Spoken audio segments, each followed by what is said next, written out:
Stepmom kicked me out, saying I wasn't family. 10 years later, karma hit hard. So I was 8 when my parents split up, and it was messy, like most divorces are.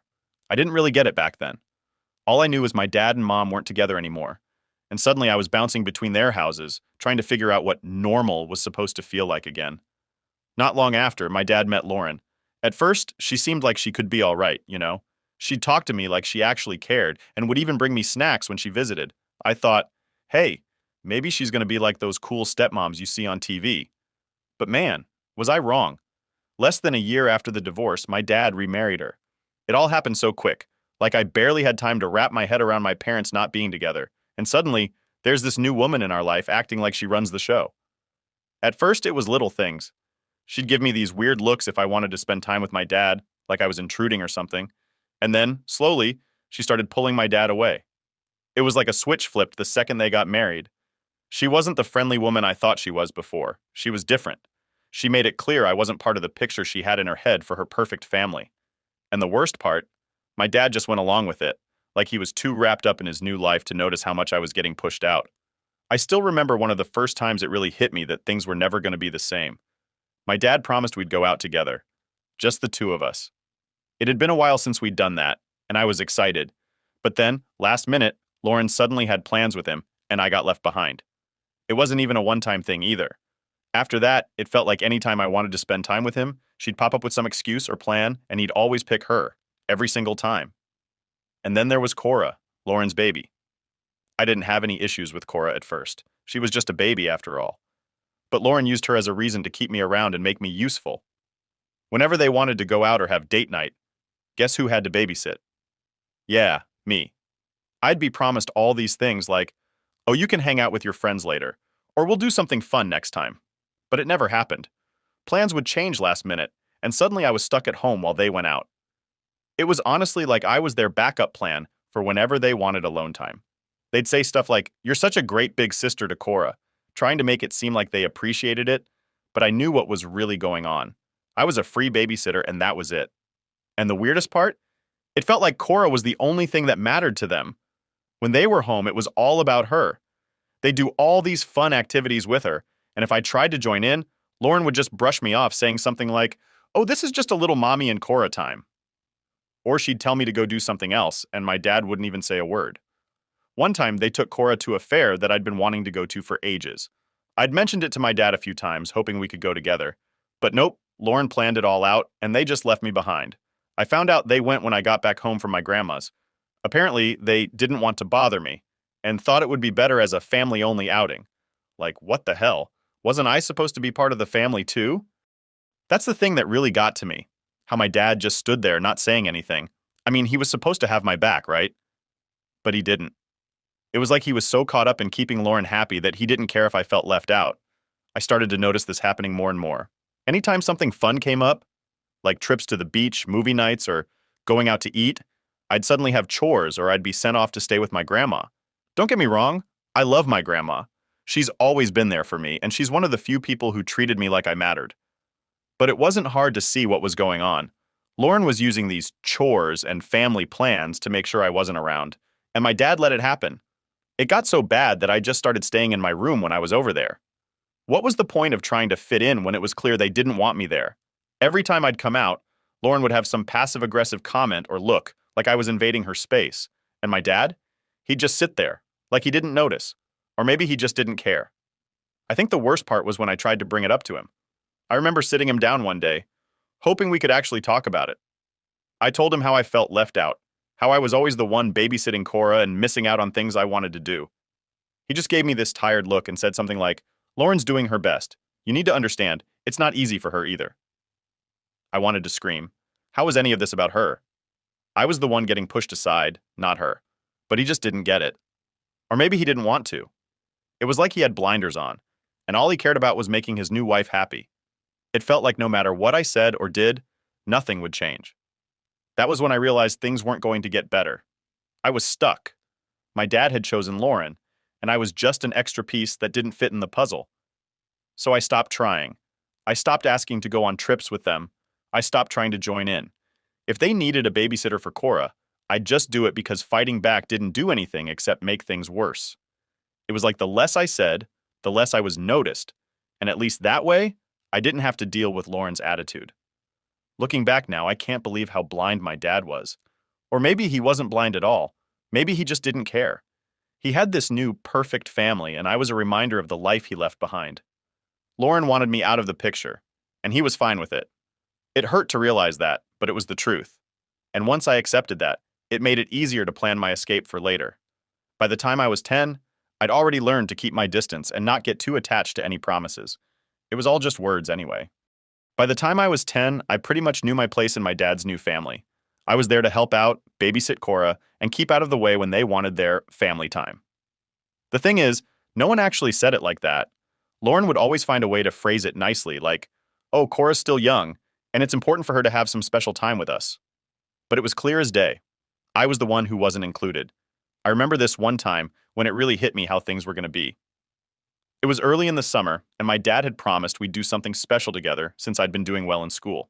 I was excited because, honestly, it'd been ages since we did anything, just the two of us.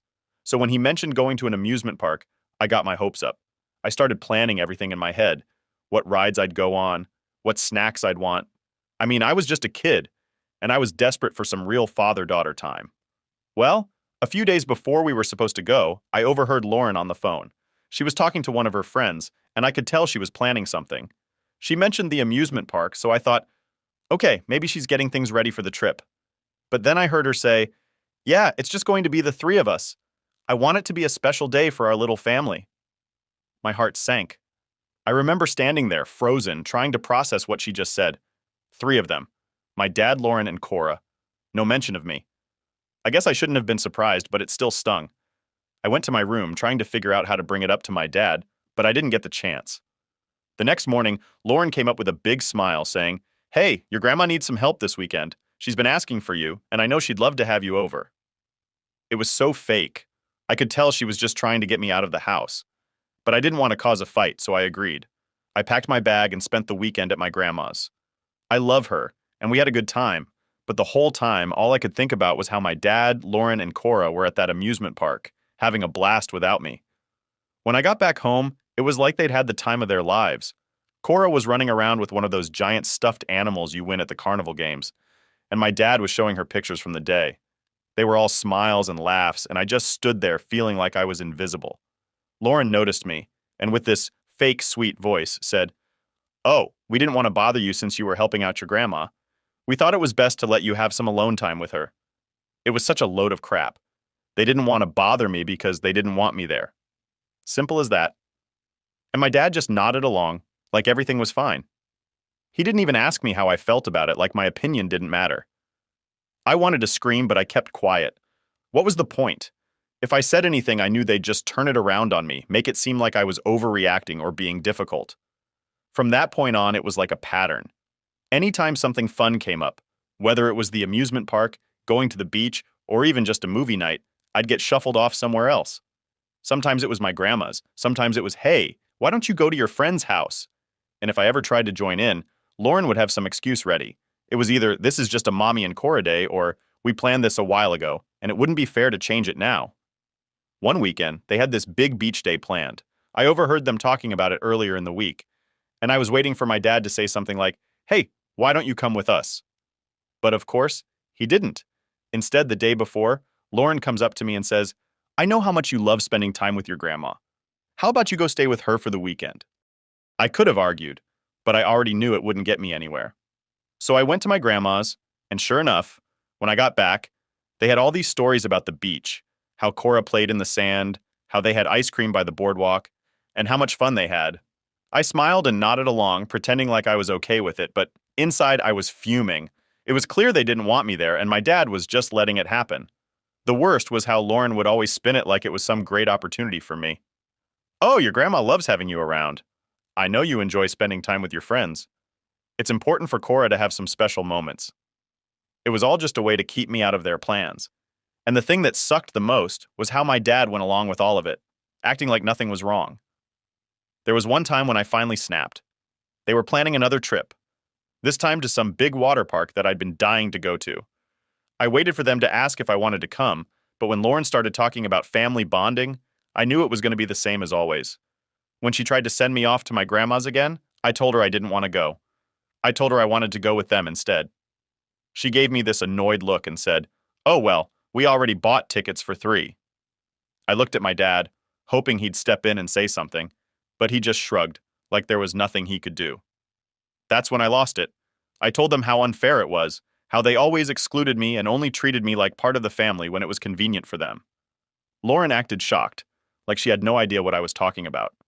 She started with the same lines she always used, saying how much my grandma appreciated me helping her out and how they just wanted to make sure I had quality time with her. But it wasn't about that. It never was. It was about pushing me out, and I was done pretending I didn't see it. My dad didn't say much, just the usual, "We'll talk about this later." But we never did. It was like every time I tried to bring up how I felt, he'd brush it off or act like it wasn't a big deal. I could have been screaming into a void for all it mattered. I started to realize that no matter what I did, Lauren was always going to find a way to exclude me, and my dad wasn't going to stand up for me. They had their perfect little family picture, and I just wasn't part of it. So I stopped trying. I figured it was easier that way. Less disappointment, less feeling like an outsider in my own dad's life. Looking back, I don't know why I even bothered to hope things would change. It was clear that, in their eyes, I wasn't part of their family. I was just some extra baggage they had to manage, and as long as I stayed out of the way, everything was fine for them. By the time I turned 14, I had pretty much given up on trying to fit into my dad and Lauren's little perfect world. It was just easier to stay out of the way. I spent most of my time at my grandma's, in my room, or hanging out with my friends when I could.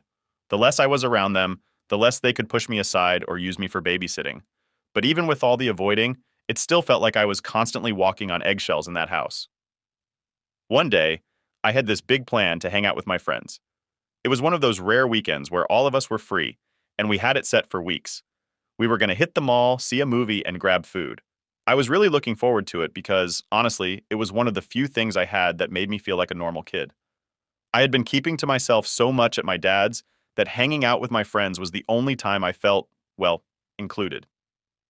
Of course, the night before, Lauren came up to me with that fake smile she always put on when she was about to drop some favor she needed. She was like, "Hey, so your dad and I are going out tomorrow, and we really need you to watch Cora." I just stared at her, trying not to lose my cool.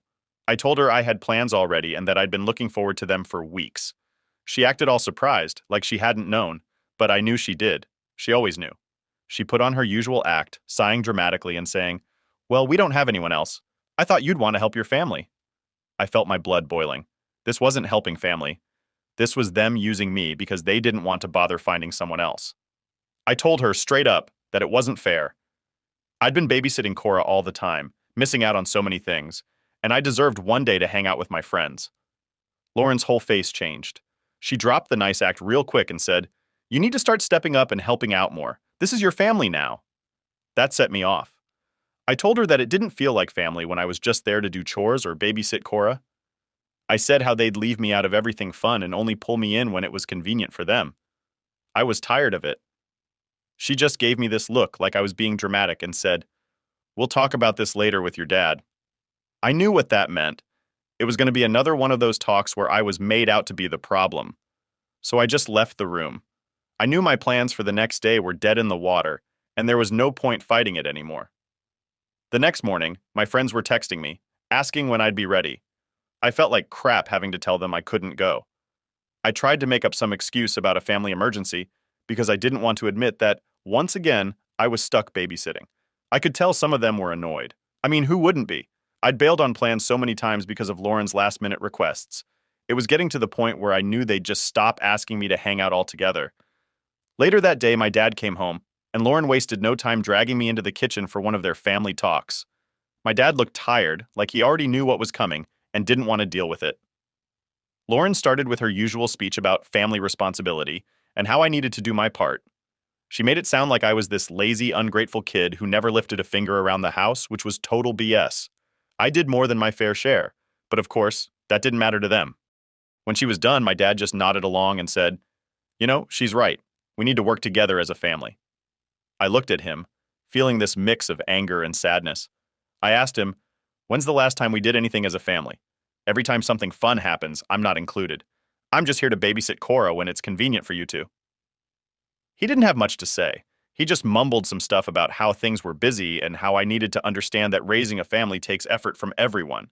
I felt like I was banging my head against a wall. It didn't matter what I said, he was always going to side with Lauren. That's when I realized it wasn't just Lauren's fault. My dad was the problem too. He was the one letting her treat me like an outsider, and he was the one who kept pretending everything was fine. It hit me that he wasn't going to change. He was too wrapped up in his new life with Lauren and Cora to even notice how much he was losing me. And that sucked. It really did. After that, I stopped trying. I stopped arguing, stopped asking to be included, and just went along with whatever they wanted. If they needed me to babysit, I did it without a word.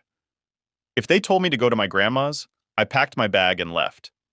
It was easier to just go along with it than to fight back and end up feeling even more alone. I started distancing myself more and more. I'd spend as much time as I could at my grandma's or with my mom when I had the chance. I just didn't want to be around them anymore. It felt like I was some ghost in their house, just floating around, only there when they needed something. It was like I didn't exist unless they needed a favor. The weird part was, the more I pulled away, the less they seemed to notice. They'd go on with their lives, having their outings, their family dinners, and their little adventures with Cora. And I'd watch from the sidelines, pretending it didn't bother me, but it did. It bothered me a lot. I think the moment that really made me decide to give up was when my birthday came around. I hadn't expected much. I knew better than that by now, but it still hurt when they barely acknowledged it. Lauren baked a cake, but it was one of those small ones that seemed more like an afterthought than anything. They put some candles on it, sang a quick happy birthday, and that was it. I was hoping maybe my dad would have something planned, even if it was just the two of us grabbing ice cream or something. But nope, he didn't even try. The next day, they went out again, just the three of them. When they came back, they didn't even bother to hide the fact that they'd been at an arcade. Cora was running around showing off all the toys she won, and I was just there, like I always was, sitting in my room and pretending not to care. That was when I made up my mind. I was done trying to be part of their family. I figured if they didn't want me around, fine. I'd just focus on getting through school, hanging out with my friends when I could, and planning my escape. It was pretty clear I wasn't going to find my place in their perfect little world, so why keep trying? From that point on, I felt like I was counting down the days until I could finally get out for good. By the time I turned 16, I had one thing on my mind: getting out of that house. I'd been counting down the days for a while, and it was finally time to make my move. My mom had been asking for a while if I wanted to come live with her full time, and after everything with my dad and Lauren, it was an easy decision. Honestly, it felt like the only way I'd ever have any peace. My mom and I had talked about it before, but I kept putting it off because, deep down, I guess I still had this hope that my dad would finally step up. But after years of being pushed aside and used as a free babysitter, I knew nothing was going to change. Lauren was always going to be his priority, and I was just an extra that didn't fit into their picture-perfect life. So I finally said yes to my mom's offer. I planned everything carefully, figuring out how to tell my dad without it turning into a massive fight. I was nervous, but I was also done pretending like things were fine. I just needed to rip the Band-Aid off and go. I waited for the right moment, one of those rare times when it was just me and my dad at home, no Lauren around to butt in. I remember sitting him down at the kitchen table, my hands shaking a bit, because I knew this was going to be a big deal. I told him I wanted to move in with my mom full time, that I didn't feel like I was part of the family anymore. I laid it all out: how Lauren had been excluding me for years, how I was always treated like a nanny instead of his kid, and how I was tired of feeling like I didn't belong. He just sat there, staring at the table for a while before finally looking up at me. "You know, Lauren's been trying her best to make this work," he said, like that was supposed to make everything okay. I couldn't believe it. After everything I'd told him, that's all he had to say. It was like he didn't even hear me. I told him again how I felt, that it wasn't fair how I'd been treated, how they always left me out of everything fun but made sure to use me whenever they needed something. I thought maybe if I said it all, if I made it really clear, he'd finally understand. But instead, he just sighed and said, "You're being too sensitive. Lauren wants to include you, you just don't see it." That was the moment I knew for sure that he was never going to get it. No matter what I said, he was always going to side with Lauren. He was so wrapped up in his new life with her and Cora that he couldn't even see what was happening right in front of him. I felt this wave of frustration, but also this weird sense of relief. At least now, I didn't feel guilty about leaving. When I told him I'd already talked to my mom about moving in, he didn't even argue. He just nodded, like he'd already made up his mind that if I wanted to go, then fine, I could go. He said, "If that's what you want, then I won't stop you." No fight, no trying to convince me to stay. It was almost like he didn't care, and maybe he didn't. I packed my things that night. Lauren wasn't home, which honestly felt like a blessing because I didn't want to deal with any fake sympathy or her trying to guilt trip me into staying. I kept everything quick, throwing my clothes and stuff into bags and boxes. The whole time I kept expecting my dad to come into my room to try and talk me out of it, or at least say something that showed he cared. But he never did. My mom came to pick me up, and I loaded my stuff into her car. When I was done, I went back inside to say goodbye to my dad. He was standing in the hallway, looking kind of awkward, like he didn't know what to say. He hugged me, but it felt like one of those half-hearted hugs you give to someone you don't really know that well. He said, "Take care of yourself, okay?" I nodded and said, "Yeah, you too." It was short and it felt empty, but I didn't know what else to say. Part of me was hoping for some grand gesture, like he'd finally realize what he was losing and ask me to stay. But he didn't. He just stood there, letting me go without a fight. Lauren still hadn't come back by the time I left. I didn't know if she even knew I was leaving that day, and honestly, I didn't care. I was done trying to fit into her little version of family. I got into my mom's car, and as we drove off, I kept looking back at the house, feeling a mix of anger and sadness. It was the place I grew up, but it didn't feel like home anymore. Moving in with my mom was a relief. It was like a weight lifted off my shoulders. She didn't expect anything from me except to be myself, and that felt amazing. I didn't have to walk on eggshells or pretend to be fine when I wasn't. For the first time in years, I felt like I could actually breathe. My mom didn't push me to talk about everything right away. She just let me settle in, which I appreciated. But eventually, we did sit down and I told her everything. How Lauren had made me feel like an outsider, how my dad never stood up for me, and how I was just tired of being treated like an extra. She was furious, but not at me. She was mad at my dad for letting it happen, and that made me feel like I wasn't crazy for being upset. My mom made it clear that I was welcome there as long as I needed, no strings attached. It was so different from how things felt at my dad's. No one was making me feel guilty or like I had to earn my place. It was just normal. I realized how much I'd missed that. The first few weeks living with my mom, I kept expecting to hear from my dad. I thought maybe he'd call, ask me to come back, or at least check in to see how I was doing. But the phone stayed silent. No calls, no texts. I guess I shouldn't have been surprised, but it still hurt. I'd hoped, deep down, that maybe me leaving would be the wake-up call he needed. But it wasn't. It was like I'd never even been there in the first place. The thing is, as much as it sucked to accept, I knew I made the right choice. I couldn't keep waiting around for my dad to be the parent I needed. I had my own life to live, and I deserved to be somewhere I actually felt wanted. Living with my mom wasn't just about escaping my dad and Lauren. It was about finding a place where I didn't have to prove myself to be accepted. It was weird adjusting to a new routine, but it felt good. I focused on school, started hanging out with my friends more, and even got a part-time job. I was building a life that was mine, and I wasn't constantly looking over my shoulder, wondering if I'd be left out again. For once, things felt like they were falling into place. Looking back now, I don't regret leaving. It was the best decision I could have made for myself. Maybe my dad and Lauren have their own version of what happened, but I know the truth. And honestly, I'm done trying to fix things or make them see my side. I did what I had to do, and I'm better off because of it. After moving in with my mom, things started to feel normal again, which was a weird adjustment after all those years at my dad's place. I felt lighter, like I didn't have to keep pretending everything was okay. For once, I wasn't the babysitter, the extra, or the afterthought. I was just me. My mom was great about giving me space, but also being there when I needed to talk. And honestly, that's exactly what I needed. A few months went by and I got into a good routine. I was doing online school and my grades were solid. I also picked up a part-time job at a local store to save up some money and keep myself busy. My friends and I were hanging out more too, now that I wasn't constantly canceling plans. It was like for the first time in forever, I was living my life on my terms. But then, one night, my mom and I went out for dinner, and we ran into someone I hadn't seen in years, Jacob. He was the son of some of my dad's old friends. We'd hung out a lot as kids when our parents would get together. He was always nice to me, even when I was dealing with all the stuff at my dad's. He'd moved away for a while, but apparently, he was back in town for college. We got to talking, catching up on everything. He asked why he hadn't seen me around my dad's place in so long, and I told him the truth. I'd moved in with my mom full time. I didn't go into all the details, but I mentioned how things had been rough with Lauren, and it was just better for me to be with my mom. He looked surprised, like he had no idea what I was talking about. He told me that my dad and Lauren had been telling people that my mom manipulated the courts to get full custody of me, which was a total lie. They'd made it sound like I'd been taken away against my will, like my mom was this evil mastermind pulling all the strings. It took everything in me not to roll my eyes right then and there. It was just so typical of them, twisting the story to make themselves look like the victims. I decided then and there that I wasn't going to let them keep spreading that nonsense. So I told Jacob the real story, how I'd chosen to leave because I was tired of being treated like a babysitter and feeling like an outsider in my own dad's house.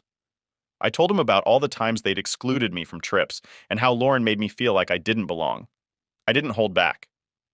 Jacob listened the whole time, and by the end of it, he looked shocked. He said, "I had no idea. I always thought your dad and Lauren were doing their best." Hearing that just reminded me of how good they were at putting on a show for everyone else. When other people were around, they acted like the perfect family, like everything was all smiles and sunshine. But the second the door closed, it was a completely different story. It felt good, though, to finally tell someone the truth, even if it was just one person. A few days later, I started getting texts from some of my dad's friends, the ones who knew me when I was younger. They were checking in, saying they'd heard about what really happened and asking if I was okay. I didn't realize it at the time, but Jacob had apparently told his parents, who then spread the word to their whole friend group. It wasn't long before everyone in my dad and Lauren's social circle knew what was really going on, and let's just say, my dad and Lauren weren't too happy about it. One day, out of nowhere, I get a call from a number I didn't recognize. I usually ignore those, but something told me to pick up. It was Lauren. She'd gotten a new number, probably because I'd blocked her old one. She started off all sweet, acting like she missed me and was so worried about me. But then she got straight to the point. She said, "We need to talk about these rumors. They're making things really difficult for us." I didn't even know what to say at first. Rumors? These weren't rumors. They were facts. I told her that. I said, "I didn't spread any rumors. I just told people what happened." She started going on about how I was making things harder for Cora and how all their friends were treating them differently now. She tried to guilt trip me, saying, "You're a good daughter, and we know you'll do the right thing for your family." I almost laughed. My family? They made it clear a long time ago that I wasn't part of that. When it was time for fun trips and outings, I was just an extra. But now that they needed me to fix their reputation, suddenly I was family again. I told her straight up, "You and Dad made your choices. You can't expect me to fix things when I wasn't even included in your life." She didn't take that well. She started going on about how Cora was really upset, how she didn't understand why her friends were ignoring her now, and how I needed to think about her. It was the same line she'd used before, making me feel like it was my job to fix things for them. But this time, I wasn't having it. I told her, "Cora's not my responsibility. You and Dad chose to treat me like I didn't belong, so don't expect me to step up now." She tried arguing, but I hung up. I was done with that conversation. After that, I started getting messages from a few of my relatives saying I needed to help the family and that Cora was just a kid who didn't deserve this. It felt like they were all piling on, trying to make me feel bad for finally standing up for myself. But here's the thing. None of them were there when I was being left out, treated like a nanny, or ignored by my own dad.